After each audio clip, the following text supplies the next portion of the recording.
Hello friend, स्वागत है fast information में। अगर आप भी बिहार से आईटीआई सरकारी कॉलेज से करना चाहते हैं तो आईटीआई का प्रवेश परीक्षा का तैयारी करें। आईटीआई प्रवेश परीक्षा का ऑनलाइन आवेदन अभी स्टार्ट है। जो कैंडिडेट ऑनलाइन आवेदन करना चाहते हैं, डिस्क्रिप्शन में लिंक है, उसके माध्यम से आप अपना ऑनलाइन आवेदन कर दें और आईटीआई का प्रवेश परीक्षा की तैयारी करना स्टार्ट कर दें।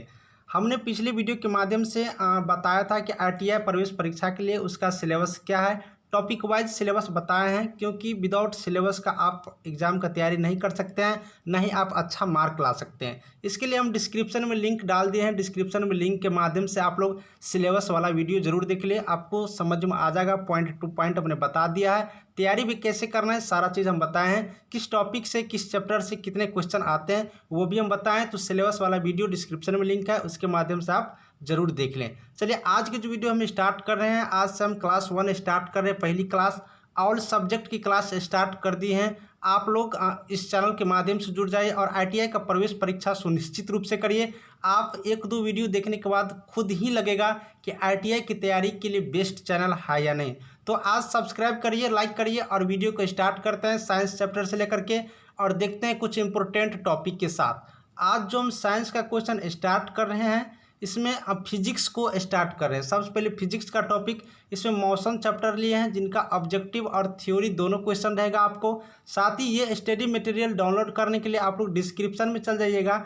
डिस्क्रिप्शन में लिंक है, स्टडी मटेरियल डाउनलोड करके दिखाई देगा, वहाँ क्लिक करके आप स्टडी मटेरियल डाउनलोड कर सकते हैं और अपना पढ़ाई पूरा कर सकते हैं। चलिए हम स्टार्ट करते हैं आज मौसम चैप्टर को। मौसम चैप्टर बहुत इंपॉर्टेंट विविया टॉपिक होते हैं जिनसे बहुत क्वेश्चन, इंपॉर्टेंट क्वेश्चन हर एग्जाम में पूछा जाता है और आईटीआई एग्जाम में बार बार इसी चैप्टर से क्वेश्चन पूछे जाते हैं। तो मौसम चैप्टर हम स्टार्ट करते हैं शॉर्ट थ्योरी के साथ, इंपॉर्टेंट थ्योरी बस बताएंगे। चलिए बताते हैं पहली पॉइंट के साथ। अदिश राशि क्या है? अदिश राशि स्केलर क्वांटिटी किसे कहते हैं? आपसे पूछ लिया जाएगा इनमें से कौन एक अदिश राशि है, स्केलर क्वांटिटी है। तो सबसे पहले डेफिनेशन देख लीजिए। वैसी भौतिक राशि जिनमें केवल परिणाम होते हैं, सिर्फ और सिर्फ परिणाम, दिशा नहीं, सिर्फ और सिर्फ परिणाम होते हैं, अदिश राशि कहलाता है। जैसे द्रव्यमान, चाल, यहाँ पर चाल होगा।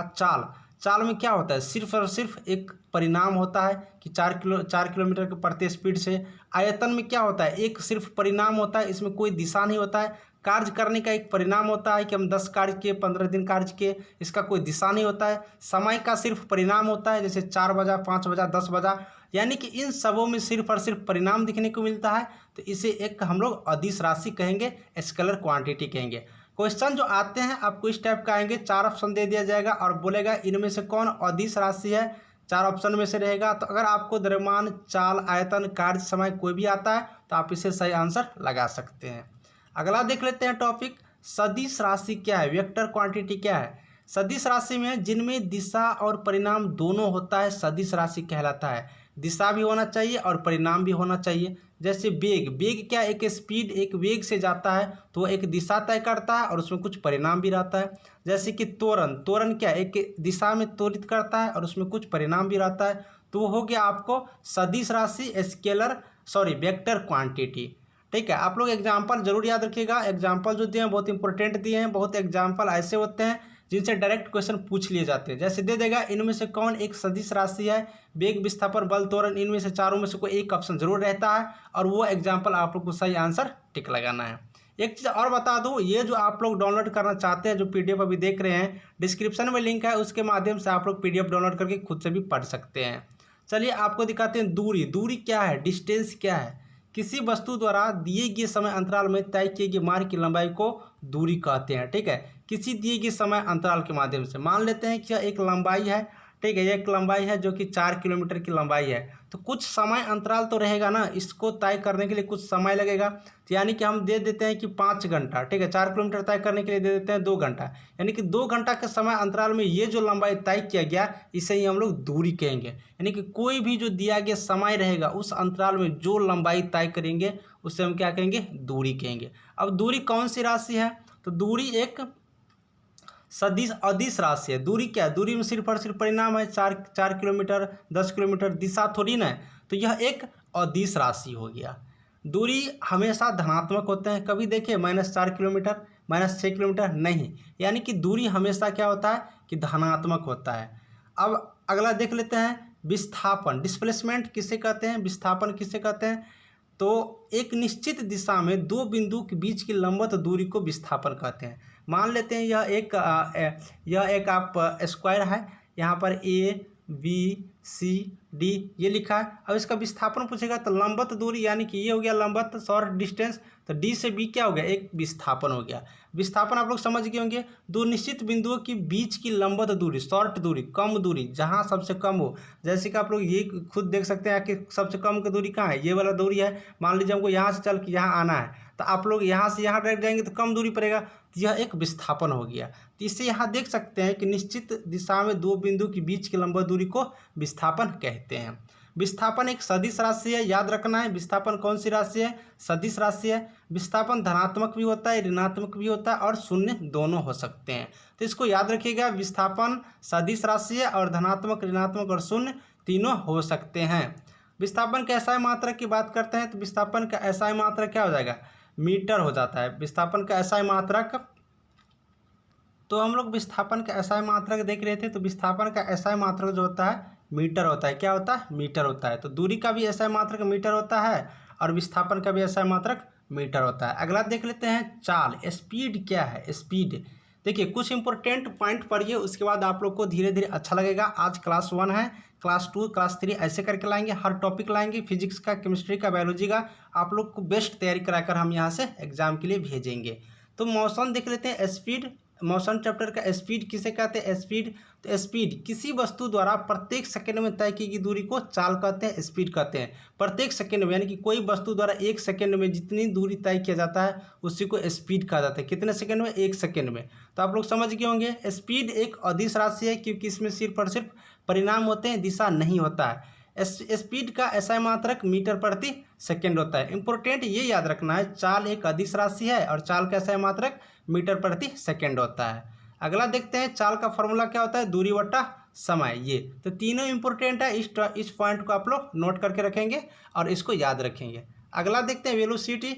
वेलोसिटी किसे कहते हैं, एक निश्चित दिशा में प्रति सेकंड वस्तु द्वारा तय की गई दूरी को वेग कहते हैं, वेलोसिटी कहते हैं। एक निश्चित दिशा में, देखिए यहाँ कि एक निश्चित दिशा कह रहा है। जब ये दिशा आ गया तो आप लोग समझ गए होंगे कौन सी राशि होगा। तो एक निश्चित दिशा में प्रति सेकंड यानी कि एक सेकंड में वस्तु द्वारा तय की गई दूरी को क्या कहते हैं, वेग कहते हैं। तो यानी कि मान लेते हैं कि पूरब की दिशा में तय करना है तो एक निश्चित दिशा हो गया और एक सेकंड में जितनी दूरी तय होगा वह वेग कहलाएगा। तो अब यहाँ से समझ सकते हैं कि वेग का एसआई मात्रक क्या हो सकता है। तो वेग सबसे पहले निश्चित दिशा में जा रही है तो एक सदिश राशि हो गया, और एक समय अंतराल में चल रहा है तो मीटर प्रति सेकंड, यानी कि इसका एसआई मात्रक मीटर प्रति सेकंड हो गया। दोनों पॉइंट इंपॉर्टेंट है। देखिए यहाँ पर जो है स्पीड की परिभाषा नहीं पूछा जाएगा, बस ये पूछा जाएगा कि यह कौन सी राशि है और इसकी मात्रक क्या है। तो यह एक सदिश राशि हो गया और इसका एसआई मात्रक मीटर प्रति सेकंड हो गया। अगला देखते हैं एक्सीलरेशन, त्वरण क्या है। देखिए किसी वस्तु के वेग में परिवर्तन के दर को त्वरण कहते हैं। वेग में जो परिवर्तन होता है उसके दर को क्या कहते हैं, त्वरण कहते हैं। तो वेग में जब दिशा एक निश्चित दिशा में होती है तो त्वरण भी एक निश्चित दिशा में होगा। इसका मतलब है कि त्वरण भी एक सदिश राशि है, यानी कि त्वरण भी एक सदिश राशि है और इसका एसआई मात्रक मीटर प्रति सेकंड स्क्वायर है। ठीक है, मीटर प्रति सेकंड स्क्वायर है, इसको याद रखिएगा। ठीक है, एसआई मात्रक और उसकी राशि पूरे इंपोर्टेंट है। उसके बाद देखिए वृत्तीय गति, सर्कुलर मोशन किसे कहते हैं। तो सर्कुलर मोशन यानी कि आप लोग नाम से ही स्पष्ट है, वृत्तीय गति जो वृत्त के केंद्र पर चले, यानी कि जब कोई वस्तु किसी वृत्ताकार पथ पर गति करती है तो उसे वृत्तीय गति कहते हैं। यह एक वृत्ताकार पथ हो गया, अगर इस पर कोई वस्तु तय कर रही है, अपना दूरी तय कर रही है तो वह हो गया वृत्तीय गति, यानी कि वृत्त के पथ पर। अब क्या है कि अगर वृत्त के पथ पर एक समान चाल से गति तय करेगा एक समय समान अंतराल में, तो एक समान चाल की समांतराल की गति हो जाएगा, इसको याद रखना है। ठीक है, उसके बाद आप लोग को देखना है कोणीय वेग। कोणीय वेग क्या है, एंगुलर वेलोसिटी। तो किसी वृत्ताकार मार्ग पर गतिशील कण को वृत्त के केंद्र से मिलाने वाली रेखा इस सेकंड में जितने कोण को वेग कहते हैं। ठीक है, यानी कि यहाँ पर ये समझना है कोणीय वेग किसी वृत्ताकार मार्ग के पथ पर, यह एक वृत्ताकार मार्ग हो गया, गतिशील कण वृत्त के केंद्र से मिलाने वाली रेखा, यानी कि अगर इस पॉइंट से तय करता है, इस पॉइंट पर आकर पहुँचता है इस पर, तो ये दोनों की मिलाने वाली केंद्र पर एक रेखा मिलाएगा। यहाँ से स्टार्ट किया चलना और यहाँ पर खत्म हो गया, तो दोनों बिंदु को मिलाने पर एक केंद्र पर एक एंगल बनेगा। तो यह एंगल क्या हो जाएगा ना, को जितनी सेकेंड में तय करेगा वह कोणीय वेग कहलाएगा। यानी कोणीय वेग को ओमेगा से सूचित करते हैं और कोणीय वेग बराबर क्या होता है थीटा बटा टी, यानी कि एंगल थीटा हो गया और जितना समय लगा यानी कि टी टाइम लगा तो टी, तो थीटा अपन टी, यानी कि कोणीय वेग अपन थीटा अपन टी, कोणीय एंगल और समय। अब देखिए रेखीय चाल का फॉर्मूला क्या होता है, कोणीय चाल गुने त्रिज्या। अब कुछ हम इंपॉर्टेंट देखते हैं, न्यूटन की गति का नियम, न्यूटन की गति का नियम के बारे में जानते हैं। देखिए भौतिकी के पिता न्यूटन को कहा जाता है, इंपॉर्टेंट पॉइंट है। भौतिकी के पिता न्यूटन ने सन 1687 में न्यूटन की गति का नियम दिया था। कितने ईस्वी में? 1687 में, याद रखिएगा। और भौतिकी के पिता न्यूटन कहलाता है। अगला पॉइंट, सबसे पहले जो न्यूटन की गति का नियम दिया गया था वह प्रिंसिपिया नामक किताब में सबसे पहले उल्लेख किया गया था। इसको याद रखना है, न्यूटन साहब ने प्रिंसिपिया नामक सबसे पहले एक किताब लिखा था जिसमें गति के नियम का उल्लेख किया गया है। अब देखिए न्यूटन का 3 गति का नियम दिया गया है, तो अब सारे नियम को हम लोग देखते हैं बारी बारी से। पहला नियम देखते हैं न्यूटन की प्रथम गति के नियम। अगर कोई वस्तु विराम अवस्था में है तो वह विराम अवस्था में ही रहेगी जब तक कि उस पर कोई बाहरी बल परिवर्तन नहीं करे। यानी कि अगर ये वस्तु अगर विराम अवस्था में है तो यह विराम अवस्था में ही रहेगा जब तक कि इस पर कोई बाहरी बल इस पर कार्य नहीं करेगा और ना ही इसको कार्य करने की चेष्टा करेगा, तब तक यह विराम अवस्था में ही रहेगा। इससे न्यूटन के गति के प्रथम नियम कहलाता है। यानी कि जब विराम अवस्था में है तो वो विराम अवस्था में ही रहेगी जब तक कि उस पर बाहरी बल कोई कार्य नहीं करेगा। ठीक है, तो ये हो गया न्यूटन के प्रथम गति के नियम। अब देखिए न्यूटन के प्रथम गति के नियम को गैलीलियो का नियम भी कहा जाता है। यहाँ से क्वेश्चन पूछा जाता है न्यूटन के प्रथम गति के नियम इनमें से किसका नियम कहलाता है, तो गैलीलियो का नियम कहलाता है। प्रथम गति के नियम से जड़त्व का भी नियम कहा जाता है। गति के जो प्रथम नियम होता है उसे जड़त्व का भी नियम कहा जाता है। अब न्यूटन के प्रथम नियम से बल की परिभाषा मिलता है। पूछ लिया जाता है कि बल की परिभाषा गति के किस नियम से मिलता है, तो प्रथम नियम से। साथ ही बल कौन सी राशि है, तो बल एक सदिश राशि है। बल कौन सी राशि है, तो बल एक सदिश राशि है। अब चलते हैं न्यूटन के दूसरे गति के नियम की तरफ। तो न्यूटन का दूसरे गति का नियम की तरफ हम आगे हैं और देखते हैं क्या इसका नियम है। देखिए किसी वस्तु में संवेग में परिवर्तन की दर उस वस्तु पर आरोपित बल के समानुपाती होते हैं तथा संवेग में परिवर्तन उसी बल की दिशा में होती है। यानी कि न्यूटन के दूसरे गति का नियम कहता है किसी वस्तु में संवेग में परिवर्तन की दर, जब संवेग में परिवर्तन होता है तो उस वस्तु पर आरोपित बल के समानुपाती होते हैं और संवेग में परिवर्तन होता है उसी दिशा में। यानी कि न्यूटन के दूसरे गति के नियम से क्या होता है, बल की परिभाषा मिलता है। तो बल की परिभाषा क्या है, F बराबर ma, यानी कि मास गुने द्रव्यमान, मास गुने एक्सीलरेशन। ठीक है, द्रव्यमान गुने त्वरण। तो F बराबर बल बराबर मास गुने एक्सीलरेशन, ये फॉर्मूला याद रखना है, यहाँ से बहुत सारे क्वेश्चन आते हैं। यानी कि दूसरे नियम ये कहता है कि संवेग में जब परिवर्तन होता है तो उसका दर उस आरोपित बल के समानुपाती होते हैं। ठीक है, इसको याद रखना है। न्यूटन के तीसरे गति के नियम क्रिया प्रतिक्रिया के उल्टा होता है, यानी कि प्रत्येक क्रिया के बराबर परंतु विपरीत दिशा में प्रतिक्रिया होता है। न्यूटन का तीसरे गति के नियम कहते हैं। न्यूटन के तीसरे गति का नियम का एग्जाम्पल है बंदूक से गोली चलाने पर चलाने वाले के पीछे की ओर धक्का लगना। ठीक है, नाव से किनारे पर कूदने पर पीछे की ओर हट जाना, यानी कि नाव पर आप कूदते हैं, नाव पीछे की ओर हट जाता है। बंदूक से जब गोली चलाया जाता है तो चलाने वाले पीछे हट जाता है, धक्का मारता है। यह न्यूटन के तृतीय गति के नियम का एग्जाम्पल है। रॉकेट का उड़ना न्यूटन की तृतीय गति के नियम का एग्जाम्पल है। यहाँ से यही सब क्वेश्चन पूछा जाता है कि रॉकेट का उड़ना किसका एग्जाम्पल है, तो न्यूटन के तीसरे गति का नियम। नाव से कूदने पर नाव जो है पीछे हट जाता है, किस नियम के कारण, तो न्यूटन की तृतीय गति के नियम के कारण। अब देखिए जड़त्व क्या है, जड़त्व का परिभाषा देखते हैं। जड़त्व बाहरी बल की कमी के कारण किसी वस्तु की अपनी विराम अवस्था समान गति की अवस्था को बनाए रखने के कारण को जड़त्व कहते हैं। यानी कि यहाँ पर ये कहना है कि बाहरी बल की कमी के कारण, मान लेते हैं एक वस्तु है, बाहरी बल की कमी के कारण किसी वस्तु की अपनी विराम अवस्था या समान गति की अवस्था को बनाए रखना। मान लेते हैं बाहर से कोई बल यहाँ पर नहीं लग रहा है तो यह वस्तु को अपनी समान स्थिति की तरह कायम रखने की जो अवस्था होता है उसे ही जड़त्व कहते हैं। ठीक है, जड़त्व का कुछ एग्जाम्पल देख लेते हैं जो बार बार पूछे जाते हैं। जैसे रेलगाड़ी के अचानक चलने पर, ठीक है, यहाँ पर चलने पर उसमें बैठे यात्री, यहाँ पर यात्री होगा, बैठे यात्री पीछे की ओर झुक जाते हैं। क्या होता है, पीछे की ओर झुक जाते हैं, किसके कारण, तो जड़त्व के कारण।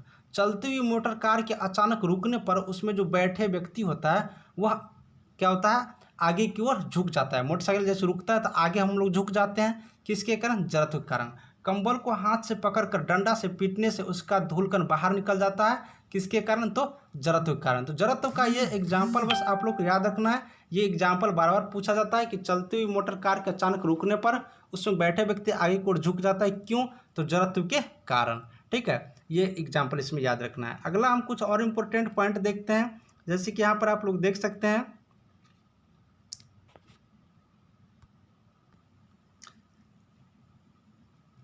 किसी वस्तु के द्रव्यमान तथा वेग के गुणनफल को क्या कहते हैं? संवेग कहते हैं। संवेग, इसको याद रखिएगा। संवेग किसे कहते हैं? किसी वस्तु के द्रव्यमान तथा वेग के गुणनफल को संवेग कहते हैं। संवेग का फॉर्मूला क्या हो जाएगा? द्रव्यमान गुणे वेग। संवेग एक सदिश राशि है, इसको याद रखना है। और संवेग का ऐसा मात्रा केजी इंटू मीटर प्रति सेकेंड होता है। केजी इंटू मीटर प्रति सेकेंड होता है, इसको याद रखना है। अब संवेग संरक्षण का सिद्धांत क्या है? संवेग संरक्षण का सिद्धांत ये कहता है कि यदि कण किसी समूह या निकाय पर कोई बाहरी बल नहीं लग रहा हो, उस निकाय का कुल संवेग नियत रहता है। यानी कि टक्कर से पहले और टक्कर के बाद कुल संवेग क्या होता है? बराबर होता है। यह संवेग संरक्षण का नियम कहलाता है। अब आवेग क्या है? इम्पल्स क्या है?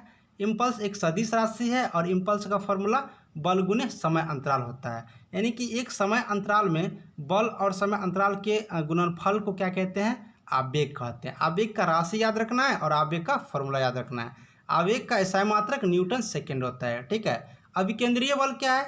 जो केंद्र की तरफ लगता है, सीधे याद रखना, जो बल केंद्र की तरफ रखता है उसे अभिकेंद्रीय बल कहते हैं। अभिकेंद्रीय बल के कारण मौत कुआं में जो मोटरसाइकिल लोग चलाता है वो अभिकेंद्रीय बल के कारण होता है। अभिकेंद्रीय बल का फॉर्मूला की बात करें तो F बराबर mv² बट्टा R। F बराबर mv² बट्टा R।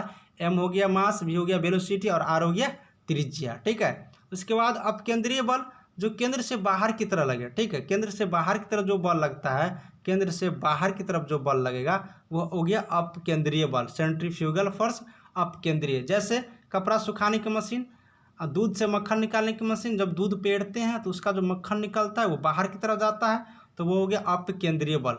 तो ये फ्रेंड कुछ इंपॉर्टेंट टॉपिक पॉइंट हम बताएं। अगली वीडियो में जो हम बताएंगे पार्ट 2, उसमें ऑब्जेक्टिव क्वेश्चन कराएंगे मोशन चैप्टर से रिलेटेड और सारा का PDF आपको प्रोवाइड कराएंगे।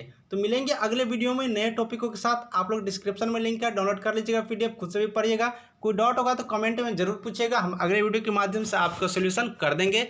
मिलते हैं अगले वीडियो में, तब तक देखते रहिए फास्ट इन्फॉर्मेशन। Thank you.